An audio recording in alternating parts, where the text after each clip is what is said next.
नमस्ते दोस्त, स्वागत है आपका। आज की रात हम एक बेहद कोमल, बेहद सुकून देने वाली कहानी सुनने जा रहे हैं। और हाँ दोस्त, क्या हमें आपका थोड़ा सा सपोर्ट मिल सकता है? आपकी तरफ से बस एक छोटा सा लाइक और एक छोटा सा कमेंट चाहिए। और अगर सच में आपको ये कहानी अच्छी लगे तो चैनल को ज़रूर सब्सक्राइब करिएगा।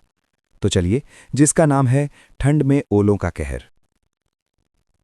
कड़कड़ाती ठंड की एक लंबी रात, पहले हल्की सरसराती हवा, फिर अचानक तेज झोंके, और पल भर में टिन की छत पर बजते ओलों की थप थप थप।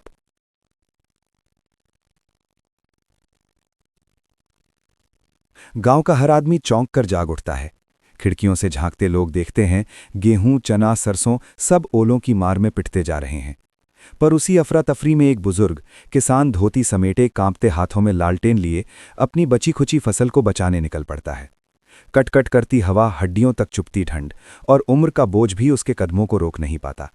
वो पुराने टट्टर, कटी हुई पराली और फटी हुई बोरियां लेकर धीरे धीरे, जैसे आखिरी उम्मीद को थामे हुए, अपने खेत को ढकने में जुट जाता है। ये सिर्फ एक कहानी नहीं,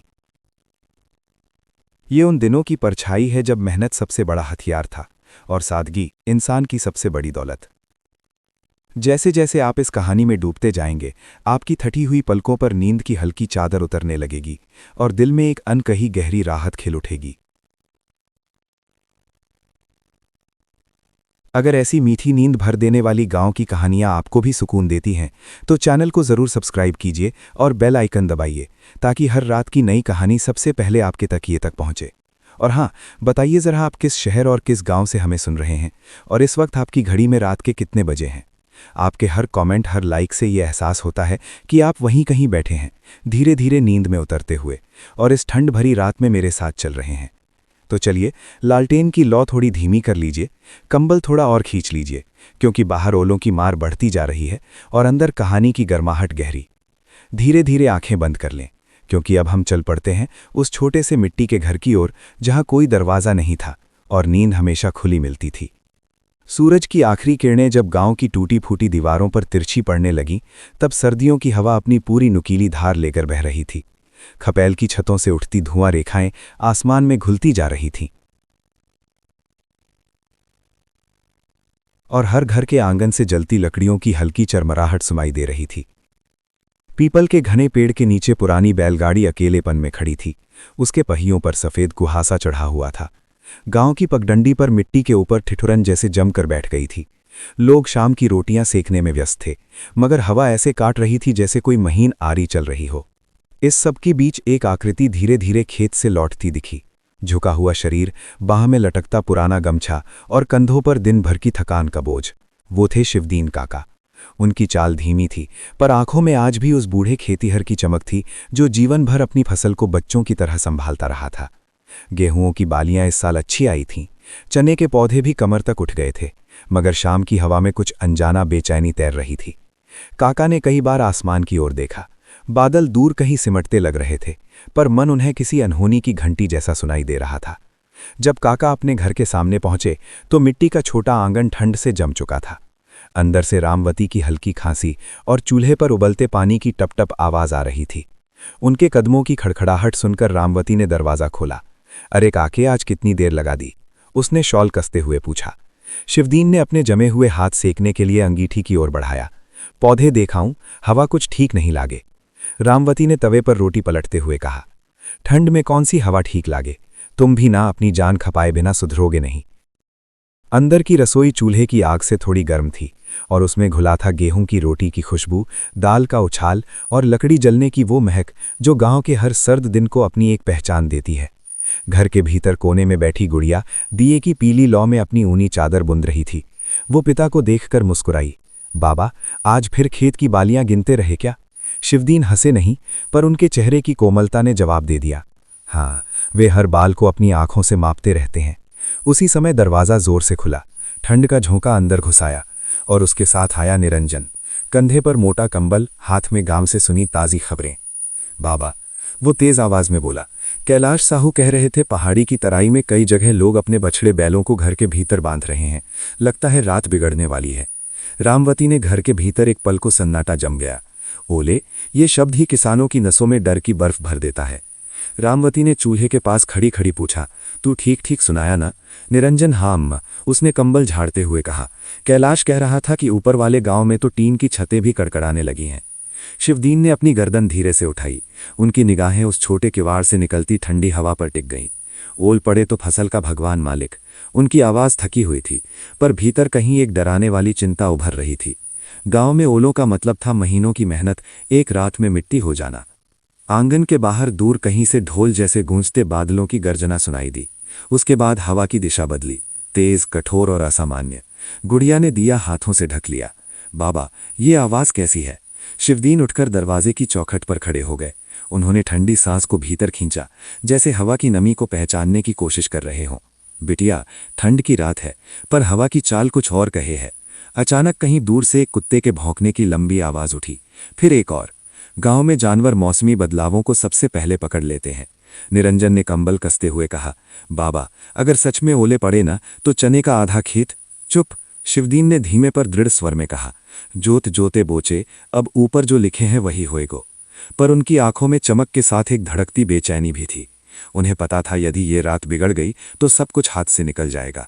हवा अब और तेज थी, जैसे किसी अदृश्य ताकत ने गांव के हर कोने को खींचकर हिलाना शुरू कर दिया हो। खपैल की छतें चरमरा उठी, पीपल के पत्ते थरथराए और हर आंगन के दिए की लौ अनिश्चित होकर कांपने लगी। शिवदीन धीरे से बोले, आज की रात आसान नहीं होएगी। और उसी क्षण कहानी के भीतर एक अनदेखी काली परत उतरने लगी। वो रात आने वाली थी जब ओले सिर्फ खेत नहीं, लोगों की उम्मीदों पर भी बरसने वाले थे। शाम ढलकर पूरी तरह रात में बदल चुकी थी। गांव पर एक अनकही घबराहट की परत बिछ गई थी, जैसे मिट्टी भी ठंड से कांप रही हो।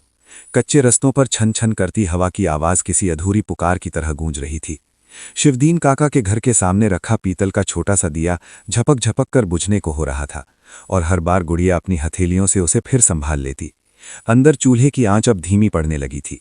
रामवती ने लकड़ी की टोकरी से 2 सूखी टहनियां निकाली और अंगारों में चुभो दी। चूल्हे से उठती हल्की सौंधी महक कमरे में फैली ही थी कि अचानक बाहर का दरवाजा हल्के से हिलने लगा। हवा अपनी ताकत दिखा रही थी। गुड़िया ने अपने हाथों की ऊन नीचे रखकर पूछा, अम्मा, ये हवा इतनी तेज क्यों चल रही है? क्या बादल काका बिना बताए गांव छोड़कर चले गए हैं? रामवती ने पतीले में उबलती दाल को देखते हुए मुस्कुराने की कोशिश की, लेकिन उनकी मुस्कान में चिंता की रेखा साफ थी।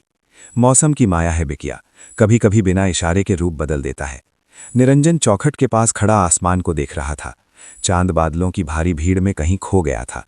हवा के हर झोंके के साथ दूर मंदिर का झंडा फड़फड़ाकर चेतावनी देता सा सुनाई देता। अम्मा, उसने कहा, कैलाश साहू ने बताया पहाड़ी की तराई में कई जगह लोग अपने बछड़े बैलों को घर के भीतर बांध रहे हैं। लगता है रात बिगड़ने वाली है। रामवती ने धीमे स्वर में जवाब दिया, जो होना है उससे बच कोई नहीं सकता, पर भगवान करे फसल सलामत रहे। शिवदीन काका खटर खटर करती खाट पर बैठे थे। उम्र ने शरीर को भले धीमा कर दिया हो, लेकिन उनके मन में चलती हलचल किसी जवान किसान से कम न थी। उन्होंने अपने दोनों हाथों को अंगीठी की हल्की गर्मी के पास फैलाया। निरंजन, तो दुकान की तरफ दोबारा देखायो, कैलाश कुछ नया बता रहा हो तो सुन ले। निरंजन बोला, बाबा, इस ठंड में कौन जाए? अब और हवा का हाल देखो, बाहर खड़ा होना मुश्किल है। शिवदीन ने उसकी ओर बिना गुस्से के मगर दृढ़ निगाह से देखा। वो नजरिया था जो वर्षों से खेत को अपना मंदिर मानने वाले किसान का होता है। मौसम कुछ समझना पड़े, खबर होएगी तो रात कैसे बितानी है ये भी ठहर सकेगा। निरंजन मन ही मन झुंझलाया, मगर उसने कंबल उठाया, मफलर बांधा और बाहर चला गया। दरवाजा बंद होते ही घर में फिर वही बेचैन सन्नाटा उतर आया। रामवती ने धीरे से कहा, काके, कहीं सच में ओले पड़ गए तो? उनका स्वर दबा हुआ था, जैसे आवाज को हवा सुन ले और बात सच न कर दे। शिवदीन ने चूल्हे की मंद रोशनी में अपनी उंगलियों की लकीरों को देखा। ओढ़ पड़े तो नुकसान तो होएगा ही रामवती, पर खेत कोई पराए नहीं।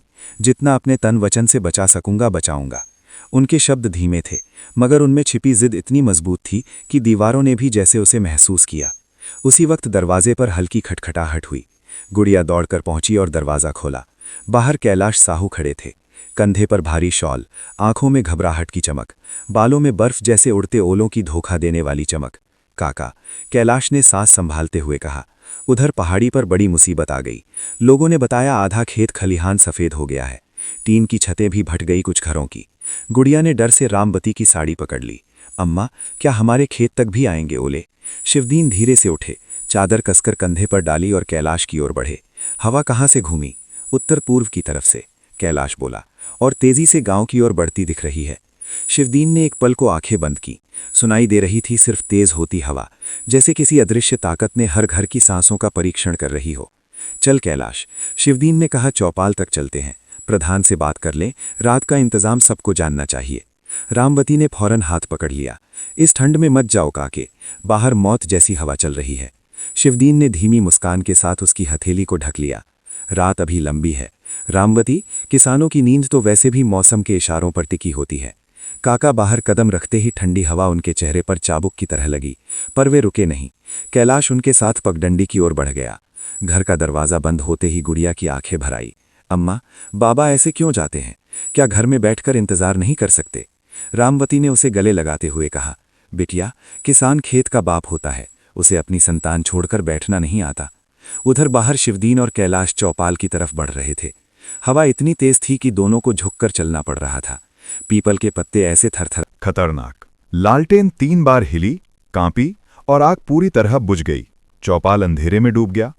बिजली फिर चमकी और उसकी रोशनी में कुछ सेकंड के लिए सबने देखा कि हवा धूल को गोल गोल चक्रवात की तरह उठा रही थी। सतीश चिल्लाया, अरे ये हवा तो किसी तूफान जैसी हो गई। हल्कू बोला, लगता है ओले इसी हवा के पीछे छिपे आएंगे। भोलाराम प्रधान ने अपनी आवाज को मजबूत करने की कोशिश की, सब लोग घर लौट जाओ, औरत बच्चों को अंदर रखो, ये हवा खतरनाक है। लेकिन उसी समय एक टूटी सी आवाज उठी, नहीं, ये हवा सिर्फ चेतावनी नहीं थी, ये विषम रात की पहली दस्तक थी। शिवदीन काका ने आसमान की ओर देखा, आंखों में डर नहीं बल्कि दृढ़ता थी। अब नहीं रुकूंगा, खेत तक एक बार जाना पड़ेगा।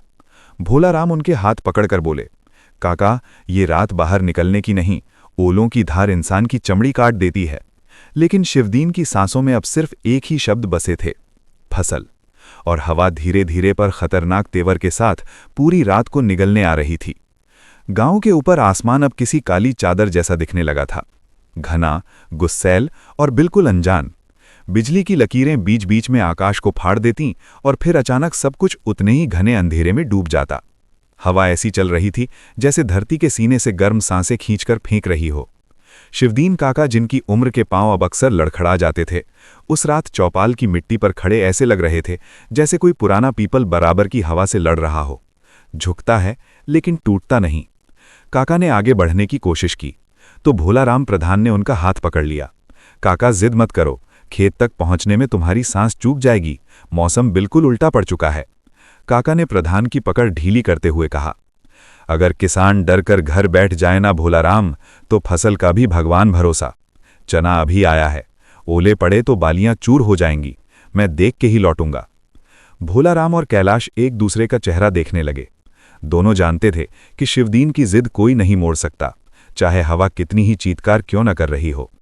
इसी बीच चौपाल के पीछे से रघुनंदन दौड़ता हुआ आया, कंबल ओढ़ता हुआ, बाल हवा में बिखरे, आंखों में दहशत की चमक। प्रधान जी, ऊपर वाले घाट में बड़का पेड़ गिर पड़ा, 4 घरों की टट्टियां टूट गईं, लोग बाहर निकलकर शरण ढूंढ रहे हैं। भोलाराम की आंखें फैल गईं। अब सबको सूचना देनी पड़ेगी, बच्चे बूढ़े को भीतर बिठाओ, कोई बाहर ना निकले। कैलाश ने घबराते हुए कहा, प्रधान जी, हवा अब सीधी खेतों की तरफ मुड़ गई है, ये बहुत बुरी निशानी है।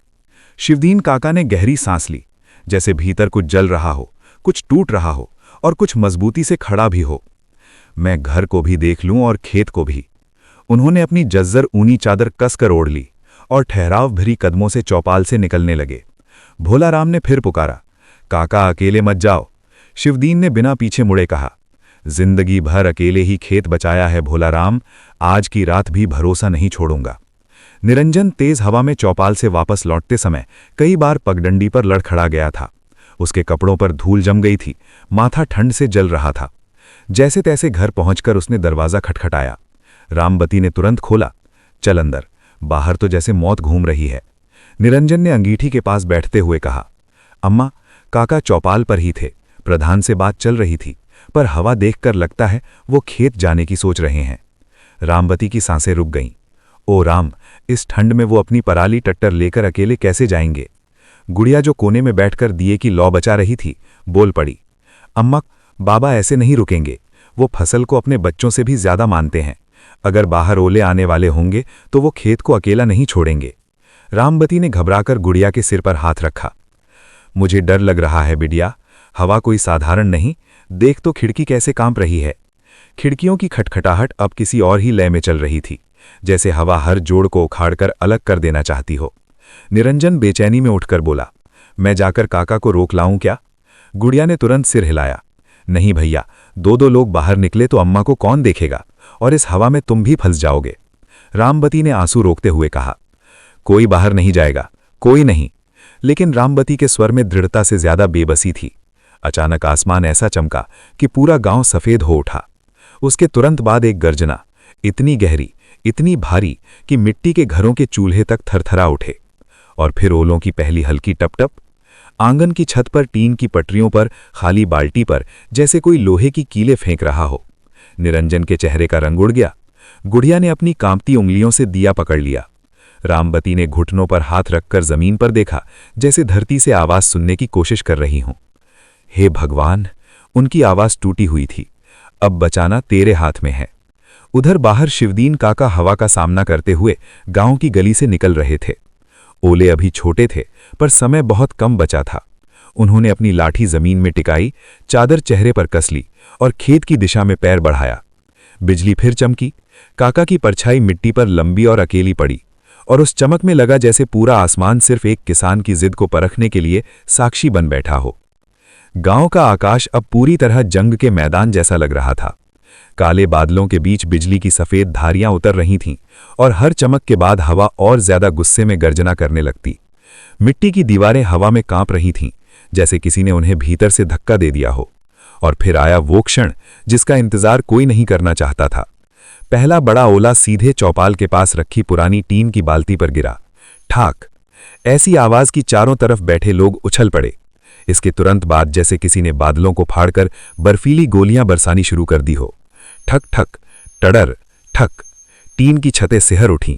कुआं ढकने वाली लकड़ी की पट्टी जोर से हिली। नीम के पेड़ की शाखाएं टूट टूट कर गिरने लगीं। चौपाल में मौजूद भोलाराम प्रधान ने सीने पर हाथ रखते हुए कहा, या राम, यही डर था, अब कोई भी चीज बचाना मुश्किल है। कैलाश साहू ने ओलों की चोट से बचने के लिए अपनी शॉल सिर पर डाल ली। प्रधान जी, ये ओले तो कंकड़ जितना बड़े हैं, अगर ऐसे ही बरसे तो गेहूं, चना सब मिट्टी हो जाएगा। शिवदीन काका चौपाल से निकलकर आधा रास्ता तय कर चुके थे। ओले अब उनके कंधों, पीठ और हाथों पर पड़ रहे थे। दर्द सीधी हड्डियों तक उतर रहा था, लेकिन काका के कदम नहीं रुके। एक ओला उनके माथे पर लगा। ठप, तेज दर्द उठा, पर काका ने लाठी कस ली। हे धरती मैया, हिम्मत दे दे। उनकी चादर ओलों से भारी होती जा रही थी, पर आंखें सिर्फ खेत की दिशा में थीं, तनिक भी डगमगाए बिना। निरंजन ने खिड़की का एक कोना थोड़ा खोला ही था कि एक ओला जोर से आकर कांच के पास टकराया। टन, वो हड़बड़ाकर पीछे गिरा। अम्मा, खिड़की के पास मत जाओ, लगता है पहाड़ टूटकर गिर रहा है। रामबती ने घुटनों पर हाथ रखकर आसमान की आवाज सुनी। या भगवान, क्या खेत बच पाएंगे, क्या चना बच पाएगा? गुड़िया ने घर के दरवाजे पर से दिया उठाकर बीच कमरे में रख दिया। उसका छोटा सा चेहरा डर से नीला पड़ गया था। अम्मा, बाबा कहाँ होंगे? ऐसे मौसम में तो खड़े रहना भी मुश्किल है। निरंजन बेचैनी से घूमता रहा। काका अगर खेत गए होंगे ना, तो वो इस तूफान में अकेले नहीं लौट पाएंगे। रामबती जो ठंड और चिंता में कांप रही थी, फटी आंखों से बोली, किसे भेजूं मैं? तुम जाओगे तो तुम्हारी खबर कौन लाएगा? बाहर तो भूत जैसी हवा चल रही है। गुड़िया ने दिया कांपते हाथों में संभालते हुए कहा, भैया, बाबा के हाथ पैर कमजोर हैं, लेकिन दिल तो बहुत मजबूत है। वो अपने खेत को ऐसे ही नहीं छोड़ेंगे। निरंजन के दिल में दो लड़ाइयां चल रही थीं, एक जिसमें वो पिता की जिद को समझता था, और दूसरी जिसमें वो एक बेटे की तरह उनके लिए डर रहा था। उसने अचानक पूछा, अम्मा, अगर हम तीनों प्रार्थना करें तो क्या भगवान बाबा को बचा लेंगे? रामबती के गले में अटका हुआ रोना आखिर गिर पड़ा। बिटिया, ऐसी रात में भगवान भी परखता है, किसकी उम्मीद कितनी मजबूत है। गुड़िया ने मोल्डा हुआ दिया हाथ में लिया और घर के बीच रख दिया। तो हम उम्मीद छोड़ेंगे नहीं। ओले अब नारियल के आकार तक पहुंच रहे थे। कच्ची सड़कें बर्फ से भर रही थीं। पेड़ की डालियां टूट टूट कर जमीन पर बिखरने लगीं। कुएं की मुंडेर पर गिरते ओले आवाज कर रहे थे, टपक टपक, धड़ ढप। कुछ बच्चे रोते हुए अपनी माओं से चिपक गए। कुछ बूढ़े हाथ जोड़कर आसमान की तरफ मंत्र बुदबुदा रहे थे। कहीं दो बैल भागकर गली में दौड़ पड़े। उनके मालिक पीछे चिल्लाते भागे। घरों के दरवाजे हवा में ऐसे हिल रहे थे जैसे अब उखड़ जाएंगे। ये सिर्फ तूफान नहीं था, ये प्रकृति का पूरा कहर था। तेज हवा के बीच कहीं दूर से पंडित शंकरदास की मंदिर घंटी की आवाज आई। पहले धीमी, फिर जोरदार, फिर पूरे गांव में गूंजती हुई। टुन टुन टुन टुन। उस आवाज ने जैसे गांव को थोड़ा स्थिर कर दिया। डर के बीच भी एक पल को सुस्पा सबने अपनी सांसों को थामा, क्योंकि वो घंटी सिर्फ पूजा की नहीं थी, वो आश्वासन की घंटी थी। कैलाश ने चौपाल से कहा, पंडित जी जाग गए हैं, उन्होंने घंटी बजानी शुरू कर दी, शायद भगवान इस रात को टाल दें। भोलाराम ने आसमान की ओर देखा। भगवान तो मदद करेगा, लेकिन इंसान भी कोशिश छोड़ नहीं सकता। खेत पर पहुंचते पहुंचते ओलों की रफ्तार इतनी बढ़ गई थी कि खेत का कोई हिस्सा साफ नहीं दिख रहा था। काका अपनी लाठी टिकाकर खड़े ही हुए थे कि एक बड़ा ओला उनके कंधे पर जोर से लगा। उनकी घुटनों ने जवाब दिया, वे नीचे गिर पड़े। एक पल के लिए ऐसा लगा कि पूरा खेत सफेद बमबारी के बीच उनका नाम पुकार रहा है। काका ने दोनों हाथों से मिट्टी को छुआ। जब तक सांस है मैं तुझे छोड़ूंगा नहीं। वे घुटनों के बल उठे और फिर पराली बिछाने लगे। दर्द, ठंड, ओलों की चोट, हवा की चीख, पर शिवदीन का संघर्ष अभी खत्म नहीं था। गांव जाग चुका था, लेकिन असली जंग एक अकेला बूढ़ा किसान लड़ रहा था। खेत के किनारे गिरते ओलों की आवाज अब किसी युद्ध के नगाड़ों जैसी सुनाई दे रही थी। हवा में उछलते सफेद गोलों ने चना और गेहूं के पौधों को थप्पड़े मारकर झुका दिया था। हर थाप पर पौधे दर्द से करहाते दिखते, मानो किसी ने उनकी जड़ें खींच कर हिलाई हों। पर उसी सफेद आंधी के बीच शिवदीन काका अपने खेत की मेड़ पर खड़े थे, कांपते हुए, डगमगाते हुए, पर हार से कोसों दूर। उनके पैरों की नीचे की मिट्टी गीली और फिसलन भरी थी। कपड़ों में भीगा पानी हड्डियों तक घुस चुका था। ओले सिर पर पड़ते तो वे चादर से बचाने की कोशिश करते, पर हर बार चादर का किनारा हवा उड़ा ले जाती। फिर भी काका ने परानी का एक एक गट्ठर उठाया और खेत के अलग अलग हिस्सों पर बिछाने लगे। ओलों की चोट उनकी पीठ पर पड़ती, वे दाद भी लेते। हवा उन्हें धकेलती, वे मेड़ पकड़कर फिर उठ जाते। उनकी आंखों में बस एक ही तस्वीर थी, उनकी फसल, उनकी मेहनत। चौपाल में खड़े भोलाराम प्रधान ओलों की तेज मार को देखकर परेशान हो उठे। कैलाश, तू अपने लड़कों को भेज जरा, देख तो ले, काटा खेत की तरफ गए हैं या लौट आए। कैलाश हड़बड़ा गया, प्रधान जी, इस तूफान में कौन बाहर जाएगा, हवा आदमी को उड़ा देगी। पर प्रधान का चेहरा चिंता से सफेद पड़ गया था। काका अगर खेत तक गए होंगे तो लौटना मुश्किल होगा, उनकी टांगें कमजोर हैं, सांस भी कम पड़ती है। पास खड़े सतीश बोला, अगर काका गिर गए तो हवा तो खड़े आदमी को भी गिरा सकती है। रघुनंदन ने डरते हुए कहा, मैंने अभी अभी मंदिर वाली गली तक देखा, वहां भी बर्फ की चादर जम रही है। प्रधान भोलाराम ने माथा पकड़ लिया, हे देव, तूफान नहीं मुसीबत आया है। रामवती चिंता में किवाड़ के पास बैठी थी। उनकी आंखें लगातार दरवाजे पर टिकी थीं, मनो उम्मीद कर रही हूं कि शिवदीन अभी अंदर कदम रख देंगे और बोलेंगे, रामवती, डर काहे को, खेत ठीक हैं। पर हर बार हवा की चीख ही जवाब दे दी। निरंजन मुट्ठियां भींचे इधर उधर टहलता रहा। अम्मा, अगर बाबा खेत में हैं तो उन्हें कुछ हो भी सकता है, ये ओले किसी की जान ले सकते हैं। रामवती की आंखें लाल हो गईं। तो जाकर देख निरंजन। आवाज कांपती हुई पर आदेश की तरह निकली। निरंजन रुक गया। अम्मा, हवा में मैं 2 कदम भी नहीं चल पाऊंगा। बाबा की जिद तो ठीक है, पर अगर हम दोनों फंस गए तो गुड़िया अकेली रह जाएगी। गुड़िया दिए को बचाने की कोशिश में लगी थी, पर उसके हाथ भी कांप रहे थे। भैया, बाबा को वापस लाना जरूरी है, अगर वो अकेले खड़े हैं तो उन्हें कोई तो चाहिए ना। उसकी आंखों में आंसू चमक रहे थे। अम्मा और दीदी के बीच खड़े निरंजन का मन चक्रव्यूह में फंसा हुआ था। जाऊं न जाऊं, अगर मैं गया तो क्या होगा, अगर न गया तो क्या होगा। ओलों की तेज गुर्राहट ने उसकी सोच को चीर दिया। खेत के बीच पहुंचते पहुंचते शिवदीन काका की सांसें हाफने लगी थी। उनके गले में जलन थी, दोनों हाथों में सुन्न दर्द। फिर भी वे खड़े रहे। उन्होंने दूसरा गट्ठर बिछाया ही था कि एक विशाल ओला उनके कंधे पर लगा। ठक! दर्द इतना तेज कि वे घुटनों पर गिर पड़े। काका की आंखों के आगे पल भर को अंधेरा छा गया। उनके सिर में आवाज गूंजी, उठ, अभी नहीं रुकना, अभी खेत को तेरी जरूरत है। उन्होंने लाठी का सहारा लिया। शरीर कांप रहा था, हाथ जम चुके थे। लेकिन जैसे ही हवा थोड़ी धीमी हुई, काका ने ऊपर देखा। कुछ पौधे टट्टर की आड़ में बच गए थे। उनकी सांसें धीमी हो गई, पर मन में गर्माहट लौट आई। अगर रात कट गई तो ये बालियां बच जाएंगी। उनके होठों पर वो मुस्कान आई जो सिर्फ किसान ही समझ सकता है। बार बार टूटने, गिरने और फिर उठने की मुस्कान। ओलों की बारिश अब और खतरनाक थी। सफेद गोले खेत में ऐसे उछल रहे थे जैसे किसी ने हजारों बर्फीले चूहे छोड़ दिए हों।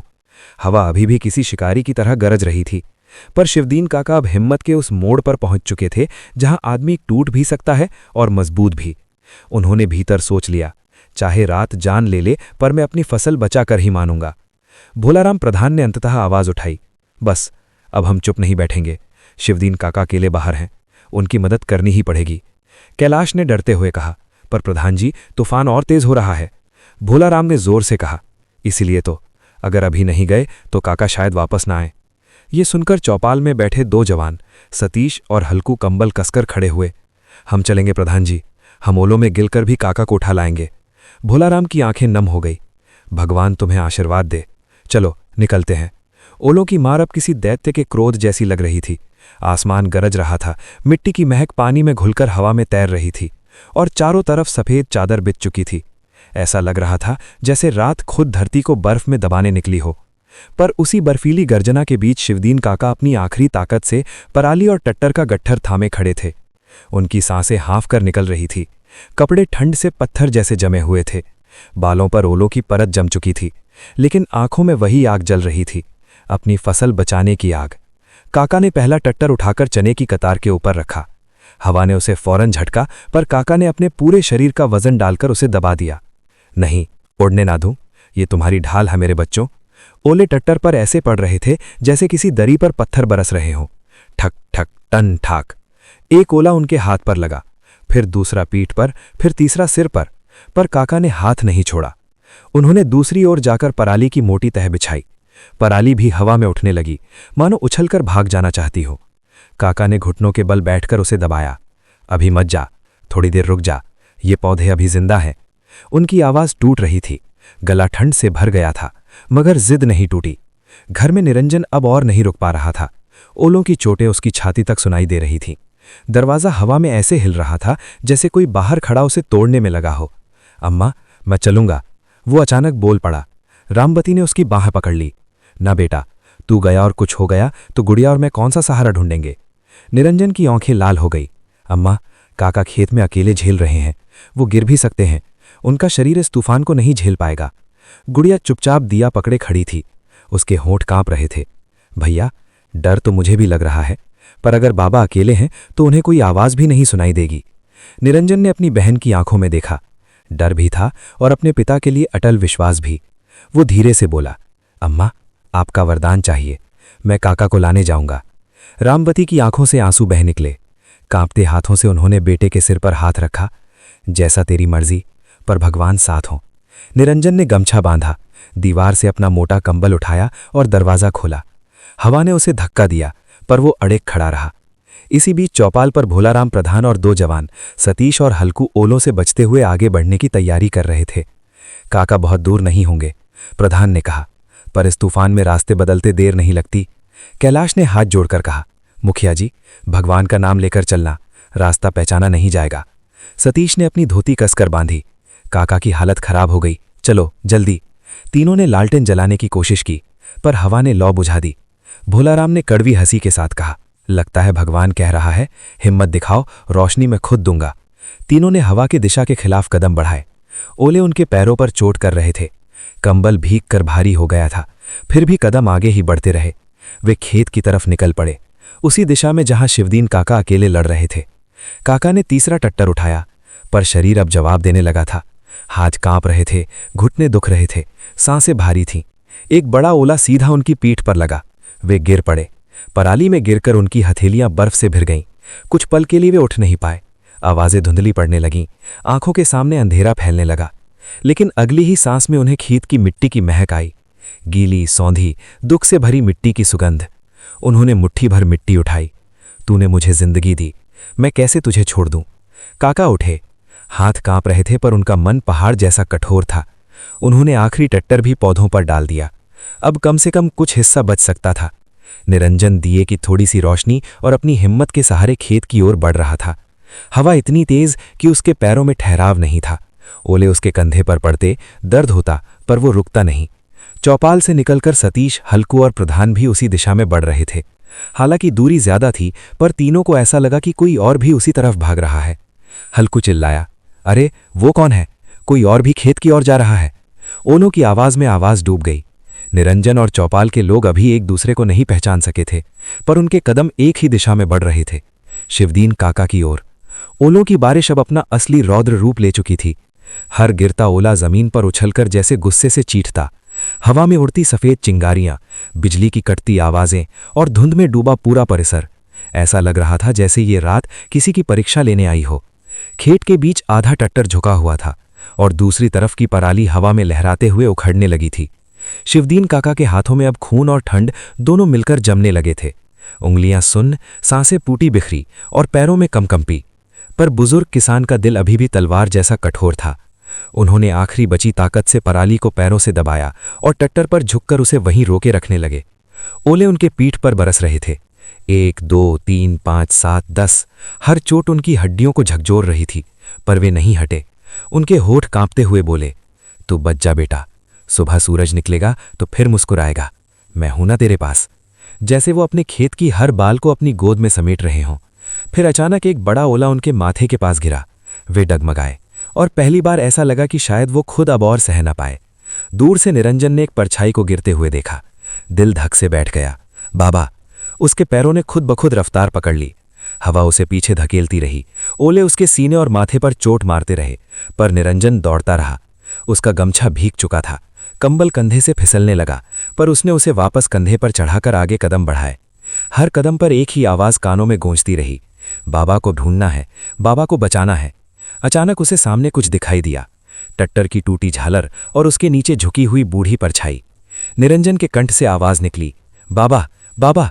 पर हवा इतनी तेज थी कि उसकी आवाज कहीं गुम हो गई। वो दौड़कर आगे बढ़ा। एक ओला उसके गाल पर जोर से लगा। दर्द से खून निकल आया, पर उसने पीढ़ा को अनसुना कर दिया। वो काका तक पहुंचा, उन्हें पकड़ा। बाबा, उठो बाबा, मैं आ गया हूं। काका ने आंखें खोली। उनकी दृष्टि धुंधली होकर साफ हुई और उन्होंने कमजोर मुस्कान दी। अरे बेटा, तू आ गया। उनकी आवाज टूटे हुए बांसुरी के सुर जैसी कमजोर थी। निरंजन ने उन्हें गले लगा लिया। बाबा, अब नहीं। अभी भी दिया पकड़े बैठी थी। दिए की लौ कांप रही थी, पर गुड़िया के हाथ स्थिर थे। रामवती कांपती आवाज में बोली, बेटी, दिया बुझ जाएगा। गुड़िया ने धीमी पर दृढ़ आवाज में कहा, अम्मा, जब तक बाबा लौट नहीं आते ये दिया नहीं बुझेगा। अगर हवा जोर लगाएगी तो मैं इसे अपने आंचल से ढक दूंगी। उसकी आंखों में वो शक्ति थी जो ना तूफान से डरती ना अंधेरे से। वो एक बच्ची थी, पर उसका विश्वास खेत की मिट्टी जैसा अटल था। अचानक हवा और तेज हो गई। ओले अब मुट्ठी के आकार के हो चुके थे। सतीश और हल्कू लड़खड़ा गए। टट्टर आधा टूट गया। निरंजन चिल्लाया, सतीश, वापस आओ, ओले जान ले लेंगे। पर सतीश ने चिल्लाकर जवाब दिया, काका ने छोड़ा नहीं, हम कैसे छोड़ दें। हल्कू ने अंतिम बार पराली को पैर से दबाया और टट्टर को कसकर पकड़ लिया। दोनों ने आखिरी झोंक में पूरा ढांचा किसानों की तरह अपनी जान की बाजी लगाकर बांधा, और उसी क्षण बिजली चमकी। आसमान सफेद हो उठा और एक पल के लिए ऐसा लगा जैसे समय थम गया हो। फिर धीरे धीरे ओलों की आवाज कम होने लगी। चोटों का शोर धीमा पड़ गया। हवा की गुर्राहट थमने लगी। प्रधान भोलाराम चिल्लाए, रुको, शायद तूफान टूट रहा है। सतीश ने कांपती आवाज में कहा, हे भगवान, क्या रात का सबसे बड़ा पहर बीत गया। हल्कू ने थकी सांस लेकर जवाब दिया, शायद ये तूफान हमें परख कर जा रहा है। निरंजन, जो काका को बाहों में पकड़े था, धीरे से बोला, बाबा सुन रहे हो, तूफान थम रहा है। शिवदीन ने अपनी आंखें आधी खोलते हुए फुसफुसाया, बोला था बेटा, धरती हमारी सुनती है। और पहली बार उनकी आंखों में राहत की एक हल्की रेखा दिखाई दी। नई सुबह के सामने आने वाली हकीकत को आसान नहीं बनाता। अभी भी पता नहीं था कितनी फसल बची है, कितनी मिट्टी में मिल गई, और सुबह की रोशनी क्या सच दिखाएगी। ओलों की बारिश अब थमने लगी थी, पर हवा की आवाज अभी भी किसी घायल जानवर की करह जैसी गूंज रही थी। अंधेरा पहले से और भी गहरा और भी भारी हो गया था, मानो तूफान जाते जाते अपनी काली परत पूरे गांव पर बिछाकर चला गया हो। शिवदीन काका को निरंजन और भोलाराम प्रधान ने पकड़ रखा था। उनका शरीर अब इतना ठंडा हो चुका था कि ऐसा लगता था जैसे बर्फ की मूर्ति को छू रहे हों, लेकिन उनकी सांसें हल्की पर चल रही थीं। सतीश और हल्कू भी टट्टर की आखिरी गांठ ठीक कर चुके थे। उनके हाथों से खून की बूंदें पराली पर गिर रही थीं, पर दोनों खड़े थे, कांपते, थके, पर गर्व से भरे। निरंजन ने कांपती आवाज में कहा, प्रधान जी, हमें बाबा को तुरंत घर ले जाना होगा, अगर देर हो गई तो। भोलाराम ने हाथ उठाकर उसे रोका। उनकी आवाज गहरी और आश्वस्त थी, डर मत बेटा, हम सब यहाँ हैं, काका को कुछ नहीं होने देंगे। लेकिन प्रधान की आंखों में चिंता भी उतनी ही गहरी थी। काका की हालत बहुत खराब थी। सतीश बोला, चलो उन्हें घर पहुंचाते हैं। तूफान भले थम गया, पर रात अभी बहुत लंबी है। सबने मिलकर शिवदीन काका को साध कर खेत की मेड़ से बाहर निकाला। गांव की दिशा में मोड़ पर खड़े होते ही सबने एक ही चीज महसूस की, शांतता। पर यह शांतता सुकून वाली नहीं थी। ये तूफान के बाद की वो घुटन थी जो किसी भी पल आंसू में बदल सकती थी। जैसे जैसे वे गांव की ओर बढ़े, टूटे टट्टर, बिखरी ईंटें, गिरे पेड़ और सफेद ओलों की मोटी परत उनके पैरों तले आ रही थी। कई घरों की कच्ची दीवारें झड़ चुकी थीं। एक छप्पर आधा उकड़कर रास्ते में गिरा पड़ा था। 2 बैल डर के मारे नाद से छूटकर किसी कोने में दुबके हुए थे। गांव की आधी रात अब एक युद्ध भूमि जैसी लग रही थी। सतीश ने धीमे स्वर में कहा, हे भगवान, ये क्या हाल कर दिया तूफान ने। हल्कू ने आह भरते हुए कहा, सुबह तक पता चलेगा कि किसके खेत में क्या बचा है। सबका दिल बैठा होगा। प्रधान भोलाराम ने थकी पर मजबूत आवाज में कहा, हम सब मिलकर फिर से खड़े होंगे, अभी काका को बचाना जरूरी है। रामवती ने दरवाजा आधा खोलकर बाहर झांका। बाहर ओलों की बर्फ की सफेद परत चांदनी जैसे चमक रही थी। गांव की ओर से आती हल्की चीखें, बच्चों की रुलाई और टूटे घरों की धड़ाम सब उसकी आत्मा को हिला रही थी। गुड़िया दिया पकड़े खड़ी थी। उसकी आंखें लगातार रास्ते पर लगी थीं। अचानक उसे हल्की परछाइयां दिखीं, 1, 2, 3 और फिर किसी के कांपते कदमों की धीमी आवाज। गुड़िया चीख पड़ी, अम्मा, कोई आ रहा है। रामवती भागकर दरवाजे पर पहुंची। उनकी सांसें रुक गईं। वो दृश्य देखकर 4 आदमी टूटे, भीगे, थके हुए और उनके बीच शिवदीन काका। रामवती का दिल जैसे पल भर को धड़कना भूल गया। उन्होंने हाथ मुंह पर रख लिया। हे भगवान, काका। निरंजन ने काका को खाट पर लेटाया। उनका शरीर बर्फ की तरह ठंडा था। ओलों के निशान कंधों और पीठ पर गहरे उभर आए थे। गुड़िया ने दिया आगे बढ़ाया और कांपते कांपती आवाज में बोली, बाबा, बाबा उठो। काका ने आंखें धीरे धीरे खोलीं। दिए की कांपती लौ उनके मुरझाए चेहरे पर पड़ी और उसी पल उनके होठों पर एक बेहद हल्की मुस्कान आ गई। गुड़िया, मेरी बिटिया, दिया बुझने मत देना। रामवती रो पड़ी, काके, तुम्हारी ये कैसी हालत कर दी तूफान ने। निरंजन ने उनके माथे पर गीला कपड़ा रखा। बाबा, अब आराम करो, तुम्हें कुछ नहीं होगा। प्रधान भोलाराम और सतीश हल्कू दरवाजे पर खड़े थे। प्रधान ने एक गहरी संवेदना से कहा, बड़ी मुश्किल से मिले हैं आज, भगवान का शुक्र मनाओ रामवती। रामवती ने सिर झुकाकर कहा, भगवान हिम्मत भी देता है और इम्तिहान भी। रात अब अपने सबसे काले रूप में उतर चुकी थी। कोई हवा नहीं, कोई आवाज नहीं, बस ठंड की सर्द चादर। लेकिन इस अंधेरे में भी कुछ घरों की खिड़कियों में दीपक टिमटिमा रहे थे। किसी ने भजन गुनगुनाना शुरू कर दिया था। कहीं किसी बूढ़ी दादी के स्वर में प्रार्थना की थरथराहट थी और मंदिर की घंटी जो अभी भी धीमी धीमी बजती थी, गांव को आश्वस्त कर रही थी। रात चाहे कितनी भी लंबी हो, सवेरा आता ही है। रात लंबी थी, बहुत लंबी। लेकिन आखिरकार जब पूर्व दिशा में हल्की नीली लकीर उभरी तो लगा जैसे किसी ने अंधेरे के भारी ताले को धीरे से खोलना शुरू कर दिया हो। हवा अब शांत थी, इतनी शांत कि उसका सन्नाटा चुभने लगा। गांव धीरे धीरे जाग रहा था, पर यह जागना सामान्य नहीं था। ये डर, घबराहट और अनजान परिणामों के बोझ से भरा हुआ जागना था। शिवदीन काका खाट पर लेटे थे। उनके चेहरे पर अभी भी रात भर की बर्फ की चोटें साफ दिखाई दे रही थीं। माथे पर सूजन, गर्दन पर नीले निशान और हाथों पर उभरी नशे जैसे रात के संघर्ष की कहानी सुना रही थी। रामवती ने चूल्हे की आंच के पास उनकी हथेलियां धीरे धीरे सेकीं। काके, बताओ ना, बहुत दर्द हो रहा है क्या? काका धीमे से मुस्कुराए। दर्द तो है रामवती, पर दिल में चैन भी है। निरंजन पास बैठा उनकी पीठ मल रहा था। बाबा, चैन कैसे? रात में जान पर बनाई थी। काका ने सांस भरकर कहा, चैन इसलिए बेटा क्योंकि खेत को मैंने अकेला छोड़ने नहीं दिया। अब देखेंगे क्या बचा है क्या नहीं। गुड़िया दिया लेकर खड़ी थी, उसके चेहरे पर उम्मीद की हल्की चमक। बाबा, अब सुबह हो गई है, आप देखोगे सूरज सब ठीक कर देगा। काका ने उसकी उंगलियां पकड़ी।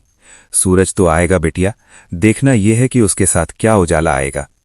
जैसे जैसे सूरज की लाली फैलने लगी, गांव के कई घरों से लोग बाहर निकले। बच्चे, औरतें, बूढ़े, जवान, सबके चेहरों पर एक ही सवाल था, फसल बची है क्या? चौपाल पर भोलाराम प्रधान पहले ही पहुंच चुके थे। वो टूटी फूटी छतों, बिखरे टट्टों और कुटी हुई मिट्टी को देखकर बोले, ये रात गांव पर भारी पड़ी है, लेकिन हिम्मत मत हारो। कैलाश साहू ने आवाज लगाई, मेरी दुकान का अन्न भी बांट दो, आज सब एक दूसरे का सहारा है। और सच में पूरा गांव एक परिवार बनकर इस सुबह की दहशत को आशा में बदलने लगा। काका ने निरंजन और गुड़िया को पास बुलाया। रामवती उनके पीछे खड़ी थी। धीरे से बोले, तूफान जब आता है ना, तो सिर्फ उजाड़ता नहीं, सीख देता है कि किसके साथ खड़े रहना है, कब गिरना है और कब उठ खड़ा होना है। उन्होंने बची हुई हरियाली की ओर इशारा किया। ये पौधे मेरी जीत नहीं है, ये हमारी एकता की जीत है। निरंजन ने पूछा, अब क्या करेंगे बाबा? काका ने धरती की ओर देखकर कहा, अब फिर से बोएंगे। जहां मिट्टी टूटी है वहां नया बीज डालेंगे। फसल कटती है तो दर्द होता है, पर किसान की ताकत है, वो हर बार लौटकर खड़ा हो जाता है। काका ने पहली बार गहरी सांस ली। सुबह की हवा में मिट्टी की सौंधी सुगंध थी, वो सुगंध जो किसी भी किसान के दिल में नई जिंदगी जगाने के लिए काफी होती है। सूरज अब पूरी तरह खेत पर फैल चुका था। बर्फ पिघलकर पानी की चमकती धार में बह रही थी। हरियाली की छोटी सी पट्टी हवा में झूम रही थी, मानो कह रही हो, हाँ, आशा अभी जिंदा है। शिवदीन काका ने दोनों हाथ जोड़कर सूरज को प्रणाम किया। रामवती ने आंसू पोंछकर मुस्कुराया। गुड़िया दिए को ऊपर उठाकर बोली, बाबा देखो, रोशनी आ गई। निरंजन ने काका के कंधे पर हाथ रखकर कहा, और अब हम सब मिलकर इस रोशनी को पूरे खेत में फैलाएंगे।